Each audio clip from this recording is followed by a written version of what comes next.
네, 이번 주 증시 테마로 이어가겠습니다. 오늘은 제약바이오 업종인데요. 제약바이오 업종의 동향과 전망에 대한 브리핑으로부터 먼저 코너 후문을 활짝 열어보겠습니다. 권미정 캐스터 나와주시죠.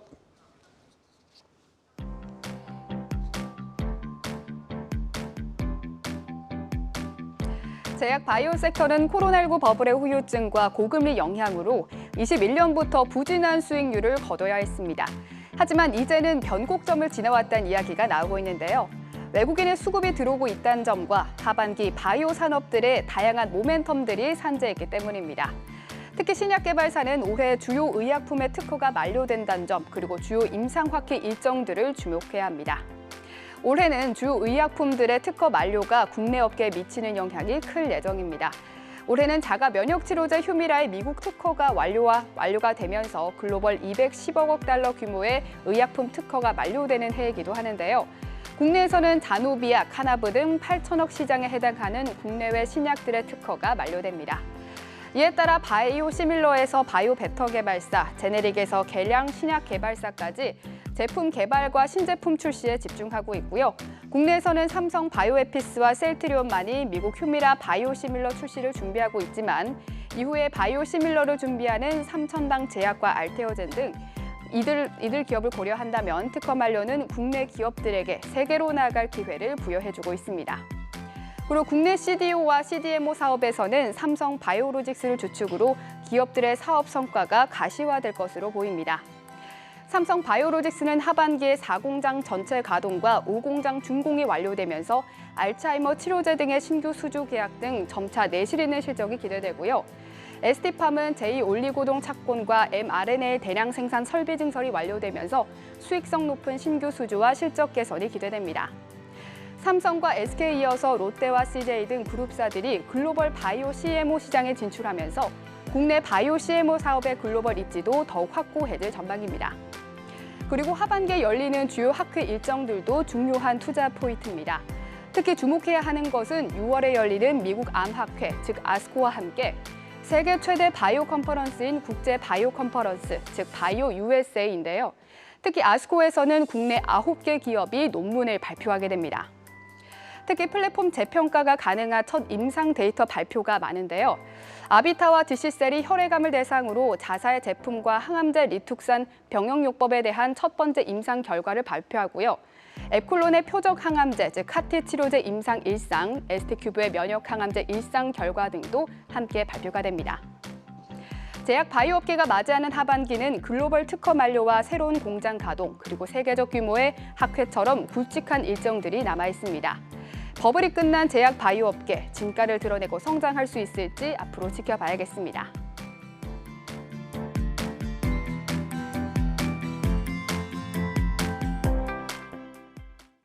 네, 오랜 힘든 과정을 거쳐온 바이오, 제약 바이오가 좀 더 기지개를 켜는 것 같습니다. 그럼 좀 더 자세한 얘기를 나눠보기 위해서 이베스트 투자증권의 강하나 연구원 모셨습니다. 어서 오십시오. 안녕하세요.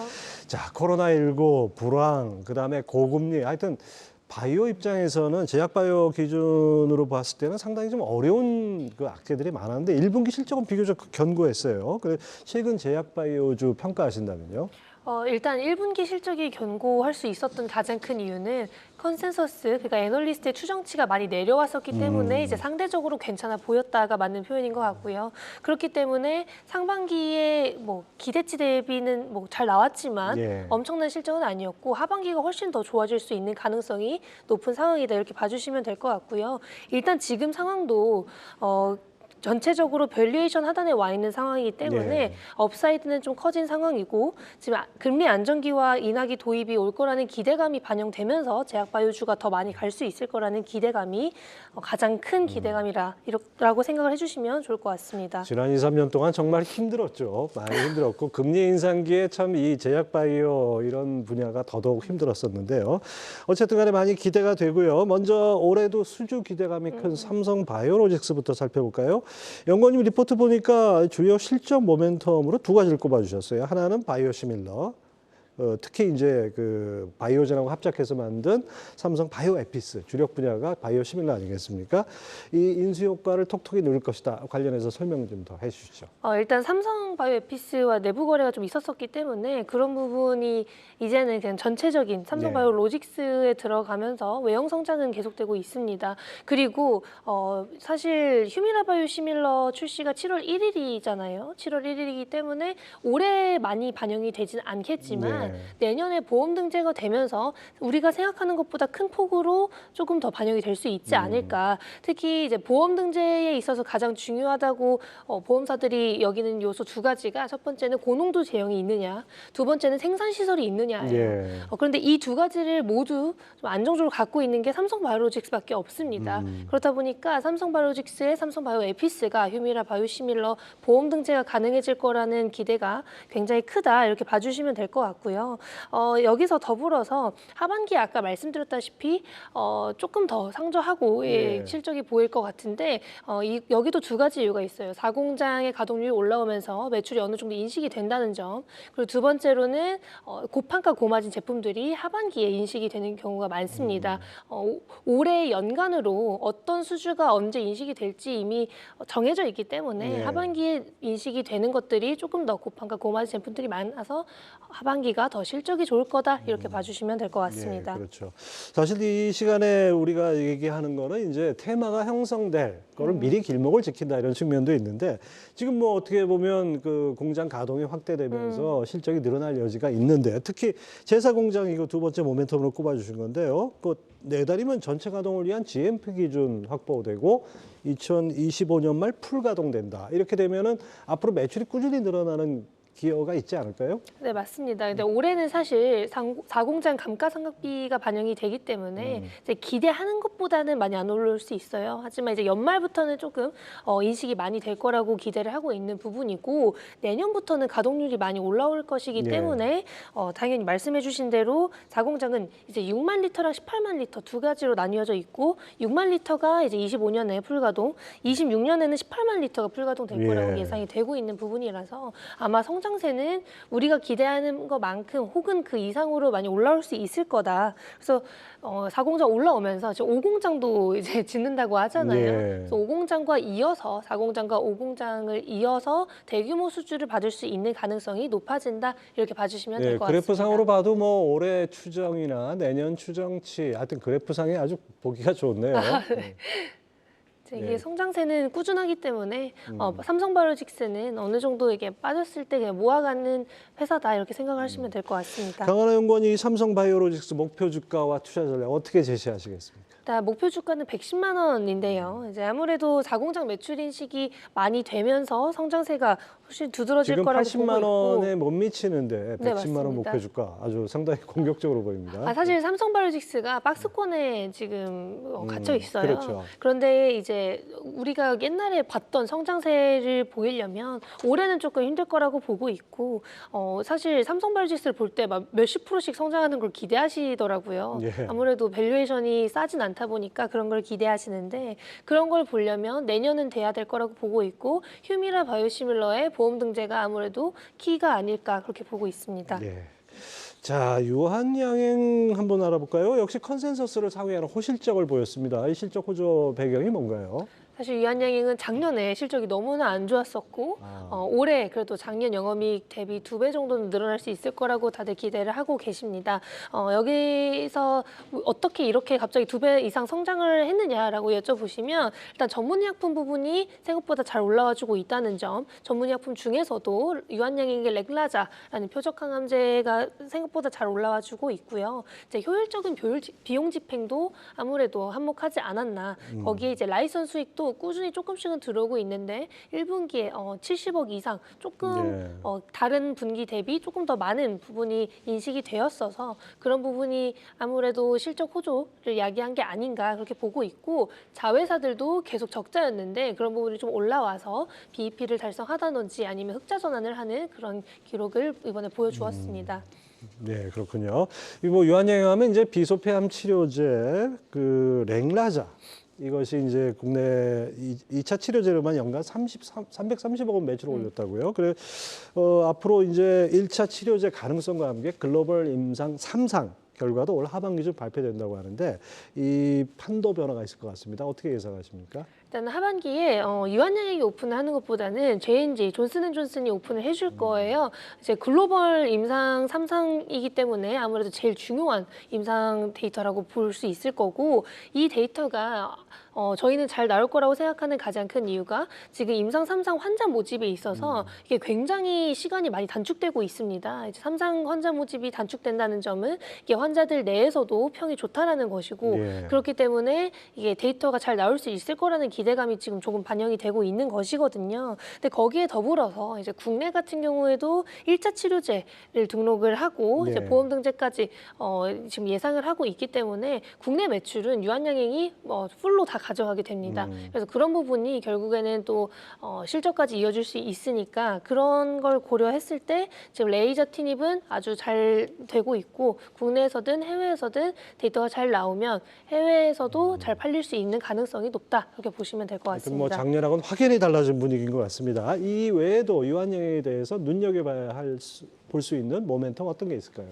일단 유한양행이 오픈 이노베이션과 R&D로 유명한 회사지 않습니까? 그렇다 보니까 또 어떤 라이선스 아웃을 할지가 중요할 텐데 최근에 제일 언급이 많이 되고 있는 것은 이제 지아 이노베이션과 개발 중인 알러지 치료제입니다. 그래서 알러지 치료제가 지금 경쟁사가 많이 없고 지금 나와 있는 약들 중에서 졸레오라는 알러지 치료제가 가장 많이 팔리고 있는데 네. 졸레오 비교 데이터를 오픈했는데 그게 또 괜찮았어요.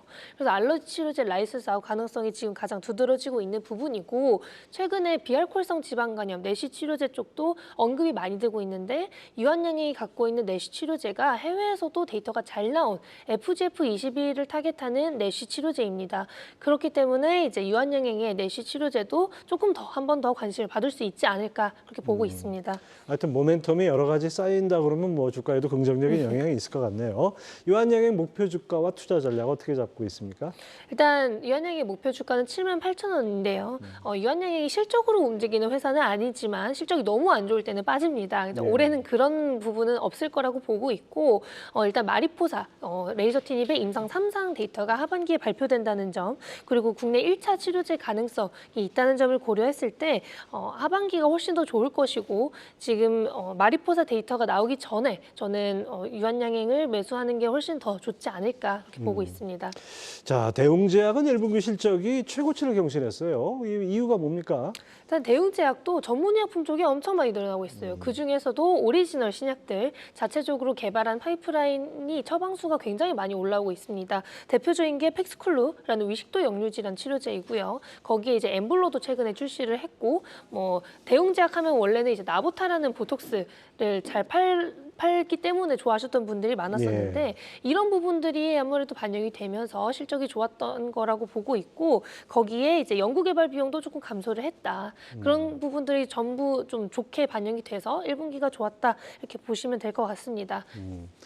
대웅제약은 특히 지금 말씀하신 나보타하고 또 이 위식도 역류질환 약품이죠. 그 팩스클루 이 수출로 또 주목받고 있잖아요. 이 약품 성장세가 어느 정도입니까? 이제 나보타 같은 경우에도 지금 미국향은 여전히 잘 나오고 있어요. 이게 소송 중이긴 하지만 이제 소송이 끝날 때까지 아직은 항소를 한 상황이라서 미국 쪽 수출은 여전히 견조하고요. 이제 그 외에 이머징 등 다른 시장들에서도 고속 성장하면서 60% 이상의 성장세를 보여주고 있는 상황입니다. 그리고 팩스쿨루 같은 경우에도 이제 경쟁사가 있는데도 불구하고 작년 3분기에 출시를 했는데 유비스트 기준으로 4분기에는 83억 원의 처방에 그리고 1분기에는 이번에 108억 원을 기록했습니다. 이게 실제 매출은 당연히 조금 더 나와요. 유비스트 기준보다 조금 더 나오는데 4분기 대비 지금 1분기에 한 31% 정도 성장을 했다. 그래서 아무래도 이렇게 신약 쪽이 많이 올라와 주면 수익성 개선이 될 거다 이렇게 봐주시면 될 것 같습니다. 네, 하여튼 제약사는 신약 기존 약품의 판매가 꾸준한 가운데 신약이 더해진다면 실적이 좋아지는 건데요. 다만 이제 한 가지 걸리는 게 이 나보타 민사소송이 주가에 영향을 주지 않을까 걱정인데요.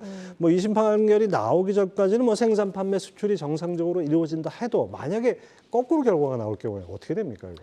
사실 1심이 너무 안 좋게 나왔어서 그때 급락을 이미 했고 지금 이미 급락을 한 상황입니다. 그래서 지금 시총은 나보다 조금의 나머지는 이제 전문의약품 쪽 비중이 아닐까 그렇게 보고 있는 상황이고요. 최근에 라이선스 계약 같은 기술 이전을 많이 했어요. 대웅제약이 본업도 잘했지만 그런 바이오 기업으로서의 면모도 보여주고 있는 상황이기 때문에 그런 것들을 반영했을 시에는 지금 시가총액이 너무 비싼 것도 아니다. 그렇게 보시면 될 것 같습니다. 네. 자, 끝으로 이 ST팜 같은 이 바이오 중심의 중형 기업들은 컨센서스를 소폭 하회했어요. 무슨 어떤 다른 그 모멘텀이 중요하다고 보셨는데 어떤 이유였습니까? 사실 ST팜 같은 회사는 그런 실적보다는 아직까지는 수주를 얼마나 받았냐가 제일 중요합니다. 1분기에 받은 수주가 작년 연간 수주 중에 80% 이상을 차지하거든요. 작년 연간에 받은 수주 금액의 80% 정도를 차지합니다. 그렇다 보니까 수주를 많이 받고 있어서 이게 회사의 본업은 오히려 좋아지고 있다는 걸 보여주고 있는 상황이고 수주보다도 더 중요한 거는 이제 파이프라인이 잘 되고 있기 때문에 ST팜 같은 경우에는 실적보다는 그런 부분에 관심을 가지시면 결국에 실적은 따라온다 이렇게 보시면 될 것 같습니다. 이 밖에 뭐 주목할 만한 제약 바이오 기업이 있을까요? 최근에 또 많이 빠진 회사 중에서 저는 개인적으로 보로노이를 선호하고 한올바이오파마도 최근에 이 안구건조증 임상 3상을 실패하면서 많이 빠졌는데요. 이 두 회사 모두 본업에 충실하고 지금 핵심 파이프라인들이 굉장히 임상 데이터가 잘 나오고 있다는 점을 고려했을 때 결국에는 잘 될 수밖에 없는 회사라고 보고 있습니다. 그리고 이제 잘 하고도 있는데 마일스톤도 유입이 되는 회사이기 때문에 자금적인 부분도 문제가 없다. 그래서 이 두 회사 추천드리겠습니다. 예. 하여튼 제약 바이오 말씀하신 대로 상저하고 모습을 보일지 앞으로 주목을 해서 봐야겠습니다. 이베스트 투자증권의 강하나 연구원 함께했습니다. 감사합니다. 감사합니다.